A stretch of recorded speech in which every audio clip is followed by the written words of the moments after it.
Vakomana Blessed Geza, despite being dismissed from the ruling party ZANU-PF, tondoramba vachirwa ma-attacks, voramba vachiendera mberi vachitowedzera kutoti aiwa takatoita mistake yekutobetsera the coup yakalida to the rise yemutungamiri wenyika panguva inoyi. Sanapenda mashoko atinoona kuti Blessed Geza panguva ino akachamuka. Don't subscribe or like or turn the bell icon. Tipinda paendo yepindura mudanyora chiti war veterans led by Blessed Geza have apologized for helping Emmerson Mnangagwa come to power in the 2017 coup. Geza is a ZANU-PF Central Committee member.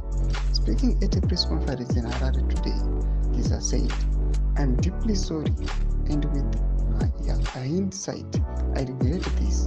We replaced Mugabe with a monster, a Korokosa."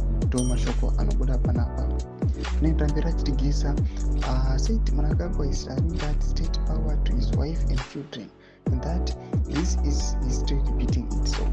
Mashoko anobuda panapa tiona kuti aiwa panapa kuona Geza avasi kumira. Toona kuti pane post nayo panapa Mfrizi Muchinzi has been dismissed from ZANU-PF facing serious charges of corruption and good theft, and an arrest is imminent. Free Zimbabwe predicts that this is the beginning of serious fights in the ZANU-PF party that is going to affect the country badly.